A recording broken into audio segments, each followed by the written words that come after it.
KCO 9's Rachel Kim is live at the Hall of Justice in downtown LA with more on this investigation. Rachel.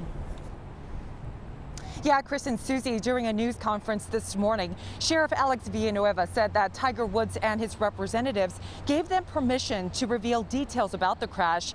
He blames the wreck solely on Woods' speeding and his loss of control behind the wheel.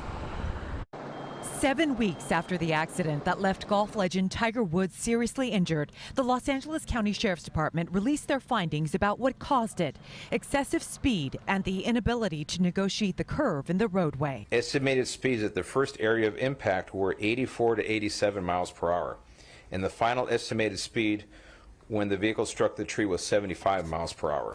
That's nearly twice the speed limit along the downhill stretch of Hawthorne Boulevard in Rolling Hills Estates, where Woods crashed on February 23rd. Sheriff Alex Villanueva explained why investigators did not seek a search warrant for a blood sample, which would have screened for drugs or alcohol. Without the signs of impairment, we don't get to the point where we can actually author a search warrant and develop the probable cause to get that and execute that search warrant. There was no odor of alcohol. There were no open containers in the vehicle, and there were no narcotics or any evidence of medication in the vehicle or on his person. Investigators also said there was no evidence of distracted driving. Sheriff Villanueva said no traffic citations were issued and emphasized that his department did not give Woods special treatment. The decision not to issue a citation would be the exact same thing for anyone in this room who went through the same situation, a solo traffic collision. There's no witness, it's an infraction only.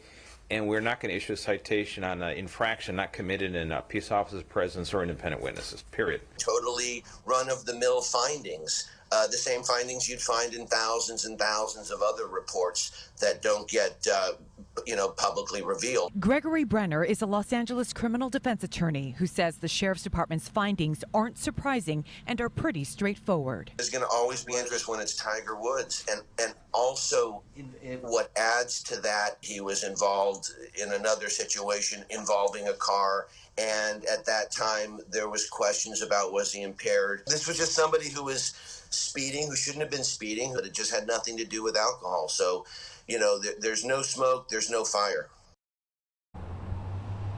According to investigators, there was also no evidence Woods braked throughout the collision. They believe he may have accidentally stepped on the accelerator instead of the brake pedal.